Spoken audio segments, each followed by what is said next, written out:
Lakhtar police parade ground ખાતે સુરેન્દ્રનગર જિલ્લા police સુરક્ષા સેતુ સોસાયટી અંતર્ગત લખતર પોલીસ સ્ટેશન દ્વારા પતંગોત્સવનું આયોજન કરાયું હતું. લખતર તાલુકાની પ્રાથમિક શાળાના વિદ્યાર્થીઓ અને વિદ્યાર્થીનીઓ માટે મકર સંક્રાંતિના પર્વની ઉજવણીના ભાગરૂપે પતંગોત્સવનું આયોજન કરાયું હતું. જેમાં પોલીસ ગ્રાઉન્ડમાં યોજાયેલા આ કાર્યક્રમમાં લખતર તાલુકાની તમામ પ્રાથમિક શાળાના ધોરણ 1 થી 8ના વિદ્યાર્થીઓએ રંગબેરંગી પતંગો ઉડાવી હતી. આ પ્રવૃત્તિ દ્વારા બાળકોમાં ભારતીય સંસ્કૃતિ અને પરંપરાગત તહેવારો પ્રત્યે રુચિ જાગૃત થાય તે હેતુથી આ કાર્યક્રમ યોજાયો હતો. જે કાર્યક્રમમાં મદદનીશ પોલીસ અધિક્ષક સુરેન્દ્રનગર વિભાગના વેદિકા બિહાની ખાસ ઉપસ્થિત રહ્યા હતા.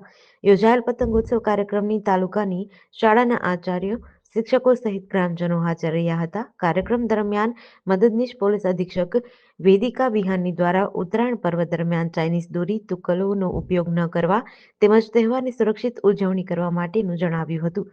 સાથે જ આધુનિક ટેકનોલોજીના ઉપયોગથી થતી છેતરપિંડી અને તેનાથી બચવા માટેના વ્યવહારી ઉપાયો વિશે પણ સમજણ આપવામાં આવી હતી.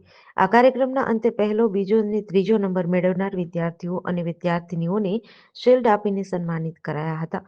ઉપસ્થિત શિક્ષકો દ્વારા સમગ્ર આયોજન કરનાર લખતર પીઆઈ વાયપી પટેલનું શાલ ઓઢાડી સન્માન કરાયું હતું. જ્યારે કાર્યક્રમને સફળ બનાવવા માટે લખતર પીઆઈ વાયપી પટેલના માર્ગદર્શન હેઠળ લખતર પોલીસ હોમગાર્ડ જેઆરડી સહિતના કર્મચારીઓ દ્વારા ભારે જહેમત ઉઠાવવામાં આવી હતી. જીડીસી ન્યૂઝ સાથે જયેન્દ્રસિંહ ઝાલા, લખતર.